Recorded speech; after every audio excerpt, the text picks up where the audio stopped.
One of the most disgusting bills I've ever seen is about to pass Congress.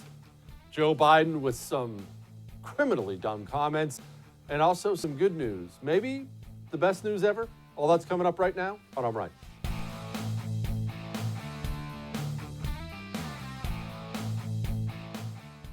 I don't like it when people get taken advantage of. I don't like bullies. I don't like people in power taking advantage of people who aren't in power. And it really, really bothers me when people in power stoke fears and then use those fears to take advantage of other people. I see this bill right now, this Families First bill that's passing through Congress, and it grinds me in a way that's not normal. Here's why. I expect Congress to be disgusting. I know that's the nature of the beast. You have 435 members in the House. You have 100 senators. They all have their own individual agendas. They all have their own campaign coffers they want filled up. They all have special interests. I get that. I know Congress is gross. I know an average run-of-the-mill spending bill that, of course, I would come on here and yell about. I know, in general, it's going to be gross. That this guy's going to throw in this, and this guy's going to throw in... I understand all that. But right now, in the United States of America, we have a virus that's spreading. Serious, not Black Plague, as I've said, but serious. Certainly a danger to the old and sick. So we need to get a handle on that, and we are slowly wrapping our arms around it. Already, you're seeing better and better responses out there. Trump is unleashing the states. We're going to get to all that in a second. But here's what else I'm seeing. I'm seeing Democrats in Congress jump on this to try to pass things they love. And I'm seeing Republicans join them. People, it's not just Nancy Pelosi, although she's a horrendous ghoul. It's Steve Mnuchin, who's part of the Trump administration. This bill, this Families First disgusting bill, he helped her write it.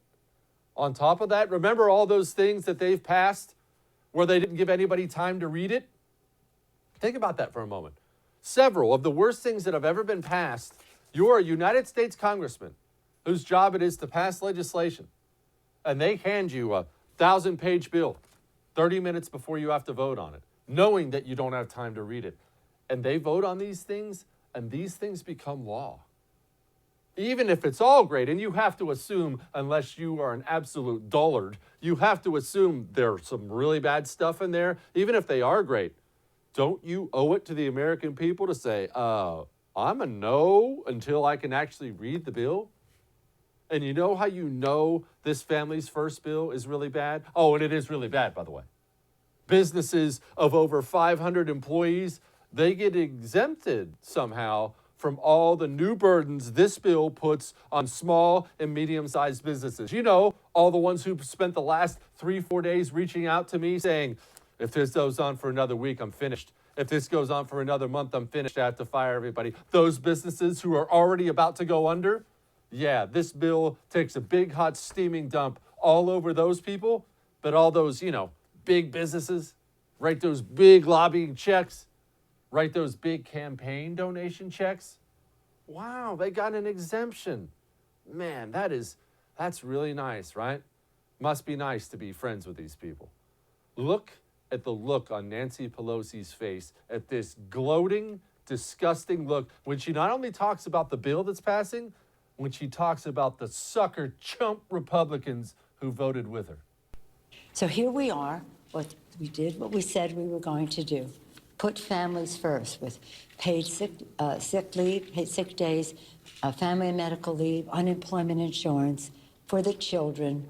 Maybe over 20 million children get their meals at school. They have food insecurity, and this bill addresses that, as well as food for our seniors and others who depend on that, and again, filling food banks as well.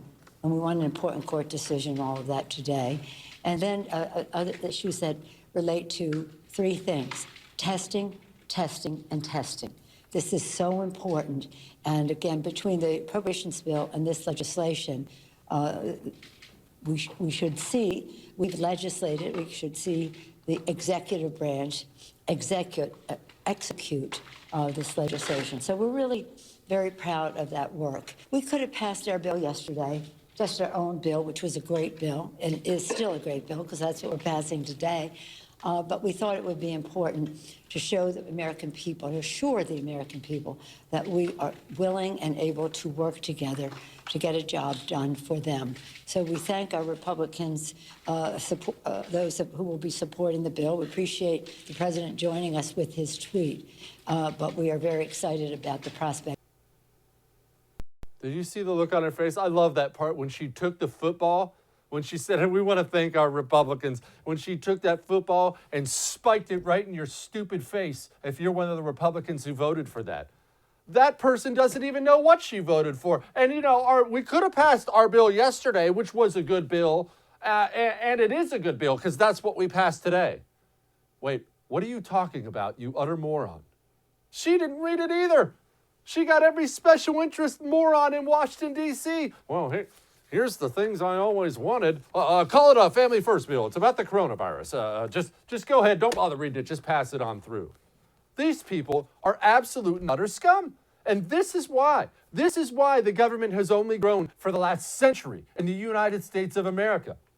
Because we have Democrats who are only trying to grow it, and we have a bunch of Republicans who don't have the balls to say no. Where's the Republican out there who wants to pass a bill that shrinks the government? Has there ever been a Republican like that? At least there hasn't been a majority of them. They all get shamed. Well, I couldn't say no. After all, the bill. I mean, did you see that, Marv? It says family first, so I got to say yes to it. Good freaking grief. What a bunch of jellyfish we have in this country. It's pathetic. It is pathetic. Trump is talking about the airlines. We're going to back the airlines 100%. It's not their fault. It's nobody's fault unless you go to the original source. But it's nobody's fault. And we're going to be in a position to help the airlines very much. We've told the airlines we're going to help them. They want $25 billion. Well, we're going to be helping. We're going to be backstopping the airlines. We're going to be helping them very much, John. It's very important. What's that mean? What's that mean? United gets a check of my money? Of your money? Is there a check for the little diner right up the road from me that just announced it's going to have to close its doors? They get a check? I'm just curious. I mean, well, if Southwest and Delta get checks, does anyone else get a check? Well, I guess that's just the way it goes because the diner can't lobby the federal government. Too bad, so sad. Cuomo's thanking the federal government. I think the president was 100% sincere in saying that he wanted to work together in partnership, in a spirit of cooperation. I can tell you the actions he has taken evidence that. His team has been on it. I know a team when they're on it, and I know a team when they're not on it. His team is on it. They've been responsive late at night, early in the morning, and they've thus far been doing everything that they can do, and I want to say thank you, and I want to say that I appreciate it. And they will have nothing but cooperation and partnership from the state of New York. Overall, Trump has done really well. I will give him a lot of credit for that. He deserves a lot of credit for that. They've been working with the states, coordinating with the states. Of course, today Cuomo comes right out and trashes Trump, and Trump trashes him back. These freaking morons, I'm telling you what. Steve Mnuchin, he just thinks we ought to send everybody a check. We're looking at sending checks to Americans immediately. And what we've heard from hardworking Americans, many companies have now shut down, whether it's bars or restaurants. Americans need cash now, and the president wants to get cash now. And I mean now, in the next 2 weeks. How much? I will be previewing that with the Republicans. There's some numbers out there. They may be a little bit bigger than what's in the press. Go ahead. Okay. I didn't realize we'd converted the White House into an ATM machine. Let's write everybody a check. We'll be fine, right? There aren't any consequences for that. I mean, I heard it's going to be $1,000. Why would we stop at $1,000? I personally would like $50,000. Don't you think we should give $50,000? Maybe we ought to just let businesses stay open. Somebody went shopping, eating at a restaurant in Houston, and actually did something really wonderful. And I don't expect everybody to have the ability to do this, but if you have the ability to do something similar, might want to consider it. Guy went out to eat, wrote a $9,400 tip, and says, hold tip to pay your guys over the next few weeks. And that is the stuff I actually do love, because that is people reaching out, helping their fellow man, and that is what will get through this. It's not government checks. It's not bailouts for more big businesses. It's not scumbags like Nancy Pelosi passing entitlement reform and calling it a coronavirus bill. It's things like that. Do what you can do to help out your fellow man. We'll talk to Sara Gonzales about that in just a second. I know all that made you uncomfortable, but I'm right.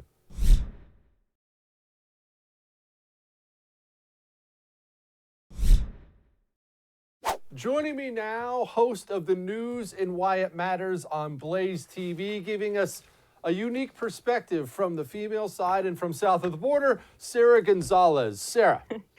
Hey, I'm not sure if you know this, but I'm in Texas. I'm not south of the border. Oh, I didn't. I guess maybe it was my notes or something were wrong. Sorry about that. Now we have this bill that is apparently sailing through Congress.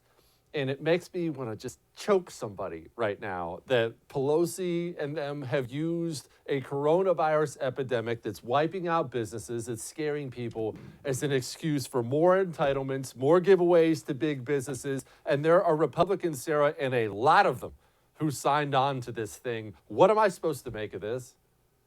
I think it's a travesty. I think it's a lot of proof that a lot of people who call themselves conservatives are only conservatives up until the point that the government scares them enough that they want the government to take over and protect them. I mean, I thought the whole entire point of being conservative was because you were for limited government and you understood the dangers in allowing the government to come in when everyone is in the middle of a panic and say, it's okay, we're going to take care of you, here's what we're going to do. And yet that's what you see with Republican leadership. You see them, kowtowing to all of these Democrats who honestly were just laying in wait. I think they were laying in wait for something like this to happen so that they could step in and they could give themselves more power to get more of what they want accomplished. And as we've seen in the past, it's not like they're ever going to take power away from themselves at this point. They're going to use this as a precedent to just take more and more and more and infringe upon our liberties. And as we're showing them, apparently, the average American is completely fine with it if they're scared enough. That's what worries me, Sara. That's what I expect Nancy Pelosi to be horrific. That's Nancy Pelosi. I expect idiots like de Blasio to do what he did and go on TV and say, well, we should just nationalize everything because he's a dirty piece of commie scum. I expect all that. My concern is exactly what you just said, and you nailed it. The average American, I've seen way too much of, well, I mean, we have to give them control or we're all going to die. What kind of an American are you? That's the opposite of what we are. I agree. And it's so quickly we've forgotten our condemnation of communist China, who was over there dragging people out of their homes, forcing people into quarantine. And now all of a sudden we have a little bit of media hype and everyone is asking for our government to do the exact same thing. I mean, it's terrifying to see all of the people around me, buying into what I believe is a lot of hype. Obviously, this virus is bad. I still have yet to see how it is going to be so much worse than the common flu, which we get every single year. It wipes out, 60,000 people in some years, and we don't have government forcing businesses to close and just completely devastating the economy in response to it. So it is a really, really scary time. And honestly, I think Democrats are probably smiling deep down on the inside because they have finally found the key to taking more power whenever they really want to. Well, they sure have. And I'm glad you brought up the business closures. And whether it's been mayors or governors or people calling it for it to happen at a federal level, there's a rumor out there now that New York is about to lock itself down in place. Are people that out of touch, Sara? I mean, I realize I didn't come from this industry. I know you didn't, grow up in journalism, so that maybe that's what gives you a better perspective for it. But did all these journalists just only grow up in college, in journalism school? People have real lives. You can't just point at somebody who owns a bar and say, all right, just close the doors for a couple weeks. You'll be fine. That's not how it works. Yeah, I completely agree. I mean, I think that I'm sure the media is loving the ratings that they're getting right now. I'm not sure that they're going to love what comes next when they see what they're doing to the economy. And, when you talk about even if it's a local government that's shutting their city down, it sure does seem a lot like the government is able to pick winners and losers in this economy that they themselves are about to devastate completely. I mean, they're telling the grocery stores, you're allowed to be open, but the bars and restaurants, you're not allowed to be open. The movie theaters that serve food, you're not allowed to be open. I mean, if that isn't picking winners and losers in an economy that the government themselves is now determining it's okay to kill, I don't know what is. And it's just terrifying to see all of these people just willingly comply with it. Setting aside the local and state level, what have you seen from the federal government, whether it be Trump or others, that you have liked? Because I think he's done a lot of good. I think they've done a lot of good so far, but what have you liked? I mean, I like the fact that they are working on making the testing more available. Now, I will say with that comes, the caveat that we have to be prepared for the numbers to go up because, I mean, once you make testing more available, obviously you're going to have more confirmed cases. So that obviously, and I really like the Surgeon General that is handling this right now. I like that President Trump put Mike Pence in charge of this. I think Mike Pence has been, a voice of reason and really even-tempered on this. And I think that he should continue to lean on Pence to kind of give the White House's messaging and make sure that people don't buy into the CNN panic and instead listen to, the calm and even-tempered Mike Pence to give them a little bit more direction. In times like this, where we have a national crisis, do you, in a small way, wish that I was actually in charge? Jesse, I never actually considered that, but now that you've said it, I don't know why you're not in charge of everything already. How has that not happened? Well, I've been pushing for that for quite some time. In all seriousness, what are you doing? What's the Gonzales household doing? Are you obviously it's still at work because we're talking right now, but at home, do you have 18,000 rolls of toilet paper in your house now? What are you doing? What steps are you taking? Yeah, we do not have 18,000 rolls of toilet paper in our house, although I will say I did go to Costco today because we were running low. I took one package of toilet paper and one only because shame on the people who are taking 4 carts full and the poor people who live paycheck to paycheck can't go in and just buy like one package of toilet paper to last them a couple weeks. But we're laying low where we can. We're trying to order takeout from local restaurants to make sure that those restaurants, maybe it eliminates a little tiny portion of the sting that they're feeling right now. But I mean, we're watching a lot of Netflix, I can tell you that. And I've noticed the internet lag from everyone watching Netflix around us, which is unfortunate. But we're trying to lay low. We're trying to be smart, but we're also trying not to let the panic run our lives at the same time.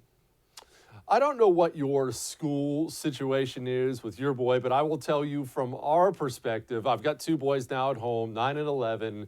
This is adding, and I don't want to act like it's some kind of burden because we're doing just fine, but it's adding a brand new dynamic of, all right, now we're working all day, you're doing all these things, and then you have to go home and be a teacher. And I have to be honest, as much of a pain in the rear end as it is, I think it might be a benefit in the end. I'm learning things I certainly never bothered to learn when I was in school.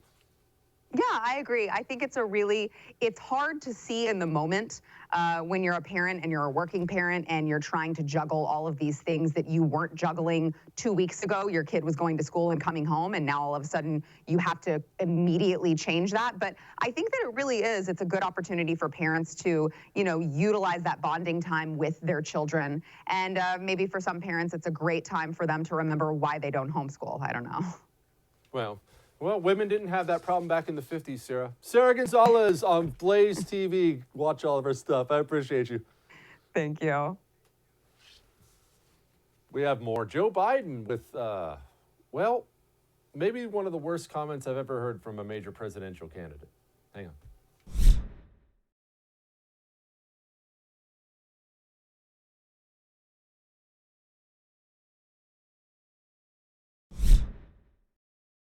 There are problems that we have now, and then there are problems that we've had for a long time, and problems that are going to stick around. You see, we seem to forget that because every single news headline is Chinese Wuhan virus this and Chinese Wuhan virus that. But how did that get here? What are we doing? How do we get a drug problem in America? How do we get a labor problem in America? Why do all the districts along the Mexican-American border, why do they all go from red to blue steadily? Why does the Democratic Party as a whole support the complete abolishment for the most part of borders? Why? Are we allowed to ask these questions? Are we allowed to answer these questions? I mean, here is the truth, ladies and gentlemen. If you want to set politics aside and just look at this from a macro level, we've had this talk before on the show, you and I, about how America will fall one day. We don't know whether that's 50 years from now or 2,000 years from now. I don't pretend to know that. But when they write the history of America's fall, do you think sharing a border with a failed narco state is going to be part of that fall? Do you think that's going to be part of our history? In the same way we all look at the history of Rome and we try to learn lessons from it. Well, they did this. That was stupid. Oh, man, I can't believe they did that. How did they not see that coming? Well, when you're in the moment, you can't see it coming. Shouldn't we take a moment here in the United States of America and think about it? Shouldn't we think about the fact that we have people pouring over our border and we don't know who they are? Not only do we not know who they are, we're now making promises to them. One party at least, and half of the Republican Party, but one party at least is making promises to them that we're not even going to send you back. We have no control of the border. We do not have operational control of our border, and there is no push right now, none, to get operational control. Do you think operational control of a border is fairly important? What if, and look, this is purely a hypothetical here, but what if, let's just say, for the sake of argument, let's say a deadly disease broke out in another country. And that other country couldn't control its borders and keep control of that disease. And that country's people with the disease started traveling abroad. And they got to that country that shares a border with you and it wasn't secure. Can you even imagine what the repercussions of that might be?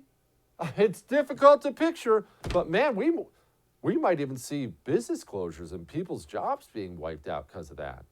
We might see people dying. I know that's just way out of the realm of possibility, but it happens, right? And we have this drug problem. And we're all focused on some virus right now. But the drugs in this country wipe out several times more than this virus will ever hope. Every year they do that. And they're pouring in from across the border. Or the international criminal organizations across that border are outsourcing them and actually making the drugs here. And still, we have the man who's likely to be the Democrat nominee for President of the United States of America saying things like this. In the first 100 days of my administration, no one will be deported at all. From that point on, the only deportations that will take place are commissions of felonies in the United States of America. So to be clear, only felons get deported and everyone else has to stay? Yes. Yes. That's insane. Insane policy. Not only the policy itself is insane, but the signal that sends to the South. Let me explain something to you. I don't know if you're aware, but in Mexico, in Central America, in Colombia, they have televisions too. They're not churning their butter out back with a big wooden stick and riding a horse and buggy. They get CNN as well. Let's say the economy takes a real big downturn. And by the way, with everything that's going on right now, that's the likely scenario. Let's say the economy takes a nosedive, a big one. Let's say the American people decide President Trump isn't for us. Maybe we should go with Joe Biden as president. Do you know what would happen from the second the election happened if Joe Biden won until he was actually inaugurated in January? Do you know what would happen at our southern border? Let me clue you in. Are you ready? Come in, because this has happened before. It would be a flood of humanity across that southern border because, like I said, they get CNN too. They watch that too. That is a welcome to America sign pasted on our southern border. How in the world, as a political party, can you stand for something like that? Yes, I understand you're always doing this outreach here and outreach there for votes, but how can you stand for the absolute destruction of your own country? I mean, you can say it, and it may make you uncomfortable, but the truth of the matter is, how can I look at something like that and say you're anything but anti-America? Not un-America, anti-America. You have a policy like that, old moderate Joe. You have a policy like that, I can only assume you don't give a crap about your country. And in fact, you actively hate it. Do with that what you will. All right, we got more. Hang on.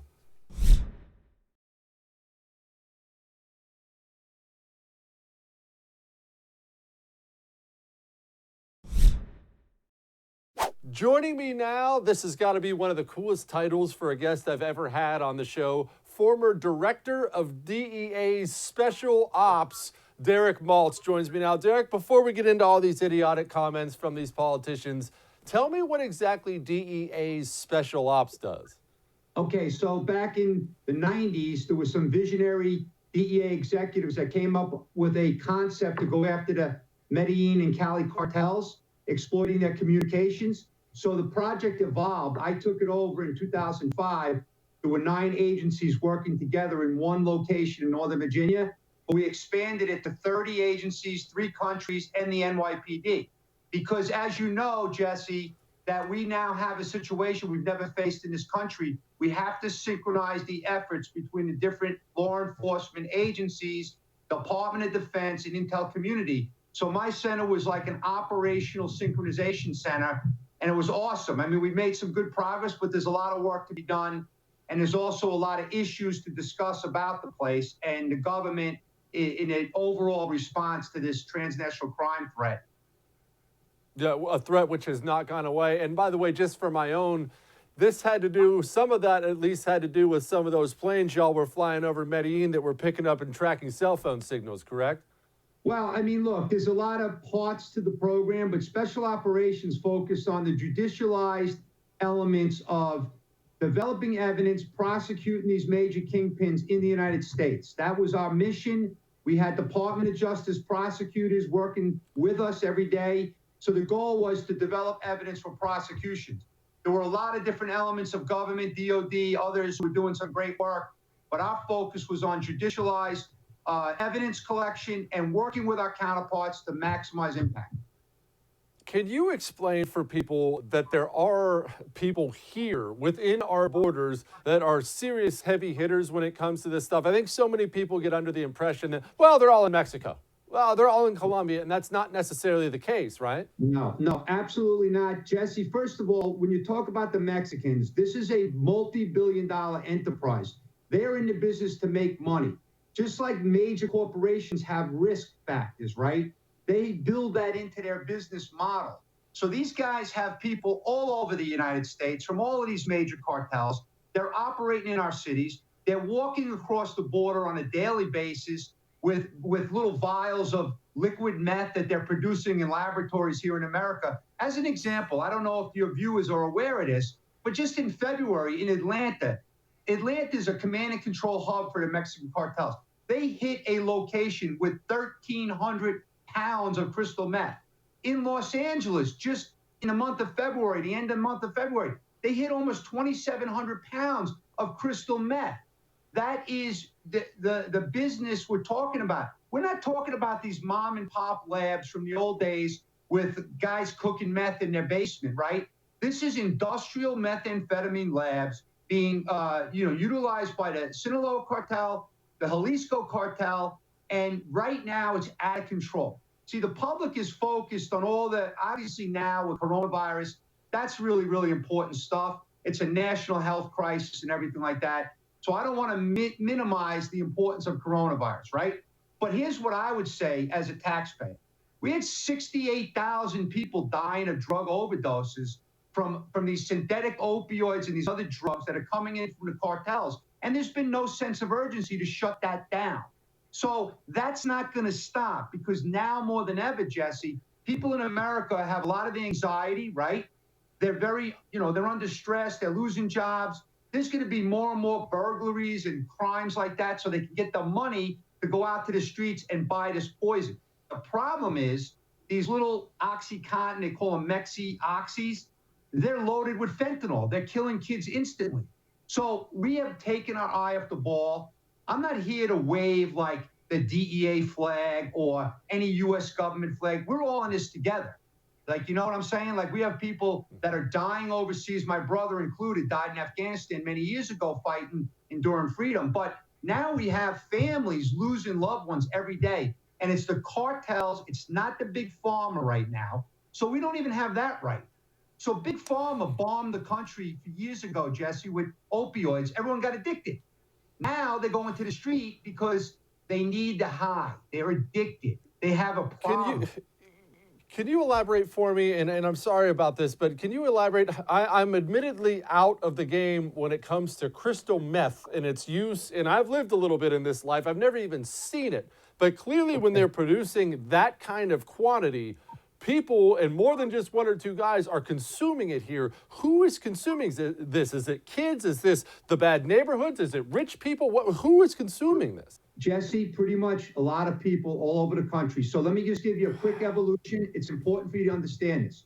Back in the day, like in the 90s, there were mom and pop labs to produce meth all over America. They just needed some chemicals like pseudoephedrine or ephedrine. They bring it into a lab. They do their little mixtures. I'm not a chemist, so I don't know the process exactly. But what they do is they produce, a pound, 2 pounds of meth, and they give it to all the local users, right? Okay. Well, what happened was the DEA did a tremendous job in the late 90s, early 2000s, and they shut down the ability to bring precursors to the country. So pseudoephedrine, ephedrine was coming in from Canada, other places. So now the Mexican geniuses, the entrepreneurs, came up with a way to make money. They built these industrial labs in Mexico. The Sinaloa cartel, Chapo Guzman and others, built these manufacturing labs to produce massive amounts of meth. The problem is we started seeing over the years, instead of 1 and 2 pound seizures, we started seeing 100, 200, 500, 900, 1,000 pound seizures. So it's going out of control. And what's happening now, Jesse, to be honest with you, is that the public has no idea. They don't understand. So when these ignorant people make statements about the border and the cartels, they don't have the facts. And that's kind of what I've been trying to do. Educate as many people out there. And thank you, by the way, for having me on the show. I've been with, working with Emily and others, Dr. Drew and all these people in Fox News. My only goal is to make sure the moms and the fathers and the kids are educated. So guys like you and other people need to put this message out. We can't lose focus. It's destroying our future. And by the way, I don't want to interrupt myself, but here's one thing I wanted to say. We're not just talking about the drug traffickers. We're talking about billions of dollars that are going back to terrorists like Hezbollah. You're from Houston, right? Or you're in Houston. Go back to 2012 when they arrested this guy, Abab Siar. He was a Quds Force Soleimani operative in our country that went to a DEA informant who he thought was a Mexican cartel guy, and he wanted to kill and blow up the Saudi Arabian ambassador in a restaurant in D.C. And the whole public said, how did the Iranians get into our country? They're already here. They're all over the place. They're in South America, Central America. And you know what, Jesse? The border is not secure. Our Border Patrol has been doing phenomenal work. Mark Morgan and his people in CBP, I give them so many accolades, but they can't stop everything when guys are walking across lands and miles of border, going through the tunnel. Did you see the tunnel in San Diego in February? The longest one ever. It was almost, 4,300 feet long. They just seized it. The San Diego task force seized the tunnel. It had ventilation, it had lighting, very sophisticated. So God only knows who's coming through these tunnels that we don't even know about. So it's a big issue, and I appreciate you taking the interest in the topic. No, thank you for giving us some time. That was some serious knowledge you dropped on us. Derek Maltz, former DEA, please keep doing what you do. I appreciate you. Anytime, Jesse. Call me anytime. Thank you. Be good. We have, well, maybe the most uplifting story we've ever played for you on this show. That's coming up in just a second.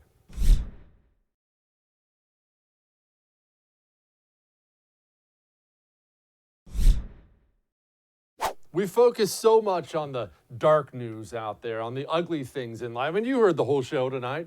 It's a bad bill passing through Congress. It's the Chinese Wuhan virus. It's an open border, drug cartels, the world's coming to an end. But it's important to remember, if you look hard enough, there is always some wonderful news out there that will lift your spirits up and make you feel better about yourself and about America. And we have that kind of news for you today. Right here, I'm proud to tell you that Tom Brady's leaving the Patriots. For so long, us football fans have been abused by Tom Brady and his cheating Patriots dominating the NFL and winning every Super Bowl and being miserable about it. And now they're separating and the Patriots are going to suck soon and it's going to be awesome, rubbing it in the face of all those Boston football sports fans. If that is the best news I've ever said, I don't know what is. In all seriousness, no. Respect to the GOAT.